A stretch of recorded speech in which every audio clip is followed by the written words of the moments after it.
Now, in Morocco, child marriages have been banned since 2004, but due to a legal loophole, tens of thousands of girls are married every year before the age of 18. Now, in rural areas, some girls are married off as young as 10, and there can be serious health implications. Adeline Bayou reports. In Morocco today, the risk of girls marrying before 18 is less than half of what it was 3 decades ago. Despite positive changes in the legal system, rates of child marriage remain high as the country's Mudawana, the official family code that states a family may petition before a judge for an underage marriage certificate. Until 2013, there were marriages from the age of 14 or 15, and girls suffered a lot. They lost their childhood and everything else. She assumes the main responsibility for keeping household from the age of 8. They get married and give birth at an early age. It's devastating. Official figures show that the number of child marriage in Morocco was up to 30,000 in 2014. However, in rural areas, many child marriages escape from being included in the Ministry of Justice statistics. These marriages take on the form of a simple declaration known as the Fatiha. They remain unregistered and transform girls into married women without them even being aware of it. Elsewhere, it still exists, in places such as Aid Abbas, Aid Bouli, and every mountainous area. This practice still persists. Girls get married without any legal marriage certificates. They only gather 10 to 20 witnesses to testify that she's now married. In 2008, the Ito Foundation, a charity to support victims of gender-based violence, launched the first caravan initiative, bringing together a team of doctors, lawyers, and social workers. Every year since, they traveled to rural areas across Morocco in a caravan. Enforcing these kind of reforms is difficult, especially in poor communities. Patriarchal values remain strong in Moroccan society. Women and girls are usually expected to conform the traditional roles of wives and mothers, and have little agency to choose an alternative path. We've seen alarming examples. A young man once told us that women are just like yogurt. If she goes beyond her expiry date, she should be thrown into the garbage. As research suggests, girls who get married when they are young are at greater risk from violence and health problems.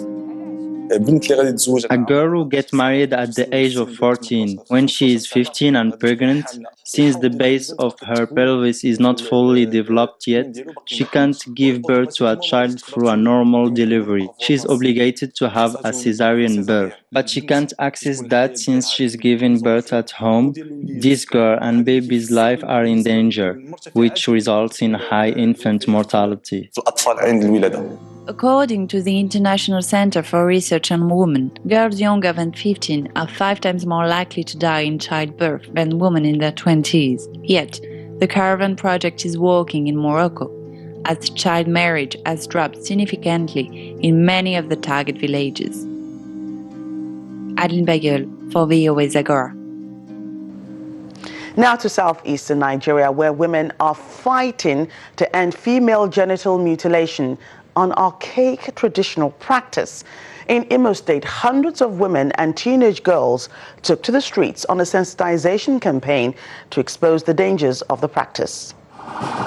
Taking a stand is what these schoolgirls and women are out to do as they walk through the streets of Owerri, the Imo State capital, to speak out against female genital mutilation because of its adverse effects, including infertility, infections, and prolonged bleeding. Although the practice is illegal in the country, female genital mutilation still persists owing to long-held cultural and traditional beliefs. According to the World Health Organization, 25% of teenage girls and women from ages 15 to 49 in Nigeria are victims, while 17% of female children from ages 0 to 14 are also affected. To intensify efforts to end this custom in the state, the wife of the Imo State governor organizes this outing and sensitization program at the government house. She insists that while culture remains inalienable, female genital mutilation is perpetrated by ignorance. This ignorance that we have our child, our female child, using instruments like not sterilized and cutting them. This must be an act of ignorance, and we are saying no to such practice. Also present is the West and Central Africa Deputy Director of the United Nations Population Fund. For her, advocacy against female genital mutilation at all levels is necessary, but sensitization at the grassroots, where the custom is rampant, will get the job done faster. It's not only the women's voices that echo the need to end female genital mutilation. The Imo State Governor restates the government's commitment to ensure strict monitoring to protect the rights of women. Whenever our culture and cultural practices tend to portray danger to the lives of our people, that culture must be discarded. As we are showing you that the genital mutilation you heard of yesterday, they shall hear it no more. God bless you. Female genital mutilation is a leading cause of complications during childbirth and increases the risk of newborn deaths, among others. The United Nations has designated February 6th annually as International Day of Zero Tolerance for Female Genital Mutilation.